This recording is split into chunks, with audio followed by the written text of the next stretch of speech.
I'm going to show you how to install kitchen cabinet crown molding. I'm going to be installing crown molding on the top of these cabinets up here. And the first thing I did was take a measurement from left to right. Also going to place crown molding above there, but that's coming after. I ripped 2 pieces of MDF. That will be all I need. I had this laying around in the garage at about 1.5 inches, almost 2 inches. I placed the MDF board here. This is what I'm calling the MDF. It's manufactured something, I don't know, that's what they call it. I think that's what they call it. Anyways, I placed that over here so I could bring the crown molding flush with the cabinets, the cabinet doors, if that makes any sense. Because my cabinets that I have no extra space up top where you could just add the crown molding to the cabinet. So I only got about this much room up there. So I put this on it so I can pull this forward and this will be flush. You'll see what I'm talking about when I add it. Right now, all I'm doing is nail gunning the crown molding to the MDF so it will be pulled a little bit forward. So I'm gonna go ahead and finish nailing this in, and then we'll go place it up there and nail that in. If you guys are not sure of what side to use, it doesn't really matter what side you actually use, but I like to use the longer side. What I mean by the longer side is that this section here allows you to have more space to play with, where if you flipped it around you would have less space to nail that in with this style of crown molding. Next, I'm sanding all this extra glue that's over there. Some people might like to pre-paint this before they put it up. It doesn't bother me to tape and paint it after the fact, but I'm gonna go ahead and fill in all these little holes with wood glue. That way there's no crack over there. Just in case you're looking to buy the same exact crown molding, that is the SKU number, and I picked it up on homedepot.com. This is a 4.25 inch wide. They do make one that is 5 inches and even shorter. It's a nice modern style. Using my hands and rubbing that into that crack. Now, if you don't need to bring your crown molding forward, then you won't have to do this step where I have to bring mine forward. I just don't have that lip like I talked about in the beginning of the video, that above the cabinets where I got that extra space where I can just attach this piece to. So I have to bring this forward. It'll fill in my nail holes with a little bit of wood glue. That way it is flush when I go to paint it and won't need a lot of touch up or silicone in that area. I'm gonna let this dry for about 5 more minutes, and then I'm gonna hit it with my sanding block real quick. All right, so now I'm gonna put up my crown molding up top. It'd be nice to have an extra hand here, but we don't have that luxury. So I'm gonna grab my brad nailer in hand. I got the right size nail in there, and I'm going to, let me see how I'm gonna do this. It's got a hook on it, so I can hook it in my pants on the side. And then I'm gonna place this up top. And you guys will see what I'm talking about when I said that I'm gonna bring it forward so that it's flush with the cabinet's doors. It'll look a lot nicer. Okay. And where I'm standing is not a step. So if you see me fall, we're putting this in the video. It'll be a comical thing. All right, so I'm gonna actually place this back here. I should have placed my ladder more to the left. That way I start from one end to the other, but sometimes things don't go the way you want. And this is not a step also, this step I'm standing in. So I'm positioning it where I want it. I think I got it flush where I want it right here. Do you see what I mean? How you want it to be forward? You wouldn't be able to do that with this type of crown molding. They do make crown molding with that already attached to it, but that's not what I ordered. So actually that looks real good right there. Try to hold it in place and shoot my first nail. All right. Make sure to angle your nail gun a little bit so you don't go into your cabinet doors. There's one nail, that's half the battle. And then you want to cross over to the other side to make sure it's equal.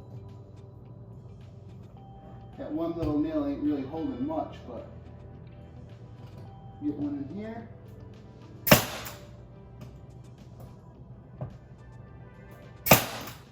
Okay, looks good.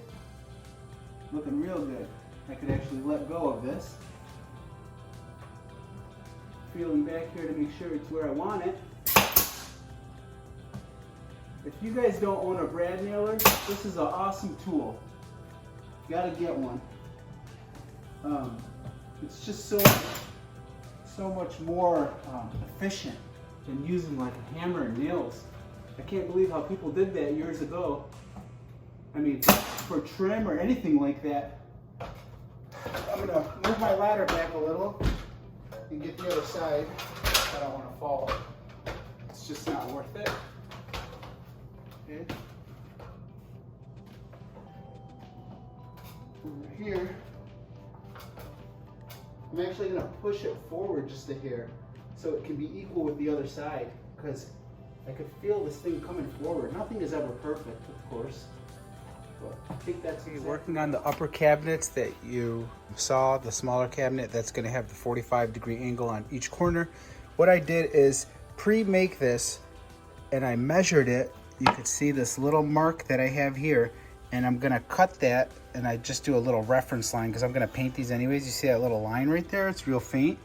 That means that I'm going to cut that at a 45-degree angle like that. It's at 12 inches. This one's going to be on the right side. I'm gonna make another one for the left side, and it's gonna be 30 inches in the center. Let's get this cut. Put a bead of wood glue on the inside of that right there, just in case somebody ever climbs that cabinet and tries to put some pressure on it. It's not gonna crack. It's gonna have more durability that way. That I put the bead in the center, and then behind it, nobody's gonna see that. And then over here, I'm gonna fill that little crack in with wood glue also. Never cut crown molding. It could be a little tricky, or trim goes for the same. So if you could do this, you can do trim, baseboards, all that stuff, shoe. This is gonna become natural to you. And what I did is, like I said, I cut that 12 inch, or I measured that 12 inch mark, and I have to come in at a 45-degree angle. And this piece is gonna go on the right side of the cabinet. As far as the other one on the left side, it's gonna have to be cut the other way. So this is gonna be a little tricky. It's gonna take some brain power for you, or try to understand how this is gonna work. I've tried to mark this for you guys to explain it to you. The saw that I'm using, the miter saw, actually has a laser on it. I'll bring it down a little so you can see. You see that laser? And that's where I want that cut to come in at. Make sure it's set to the 45-degree angle, and you're gonna come down to hit it at that 12-inch mark. If you wanna check it, you can cut extra, take it inside, and then mark it that way. So that's what I'm gonna do for you guys. That way you guys can get a better understanding, especially for a beginner. It'll be a lot easier for what I'm explaining right now. Let me cut this real quick, and I'll take it inside for you, and I'll cut some extra. I got this piece cut right now at the 45-degree. I cut a little extra so you guys can see what I'm talking about right here. And this is where I want it to be, is right on the center of there. So I marked it for you guys with a pen so you guys can get an idea of where that needs to be. And if you're not sure, you could always bring it a little forward, because then you have a little room for caulking up there, and you can hide that with a 1/4 inch. So don't be upset if you're off just a hair. You could always tweak it. So now I got that cut at a 45-degree angle, and everything should fall into place like a perfect corner when this is done. So I hope that explains that part. I got that cut exactly on that little line right there that I marked for you guys.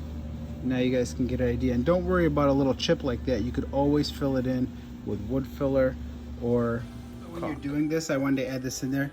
Make sure that you cut this flush, because that will cause an imperfection blemish on your crown molding. So none of this comes in perfect. It's exactly where your board is gonna sit at, and you got some bumped up spacing. So once you nail that and you don't catch that, you're gonna have a little bump like that you're not gonna want there. You guys who are worried about hitting your mark the first time, do what I just did. Cut a little extra, check it out, you know what I mean?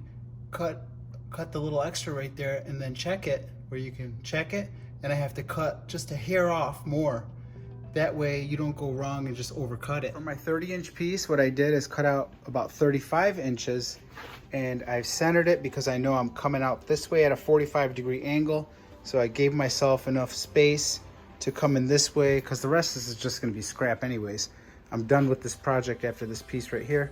So now I'm just nail gunning that piece on there. Okay, so I got the left side cut of the 30 inch section for the front facing.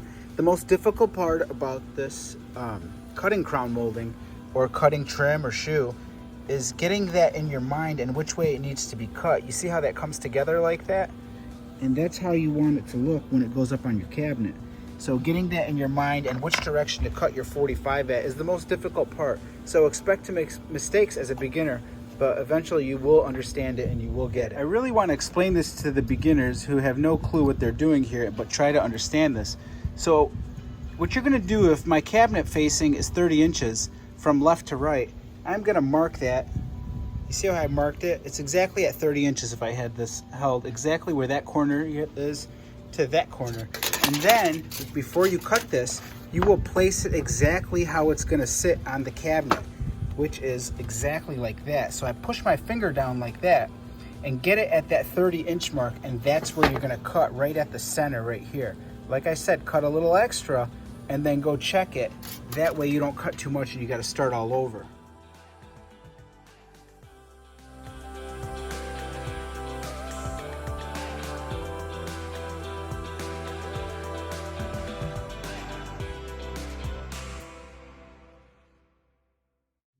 All right, so I'm gonna end this video here. I don't need to take up any more of your time. You pretty much got it from here.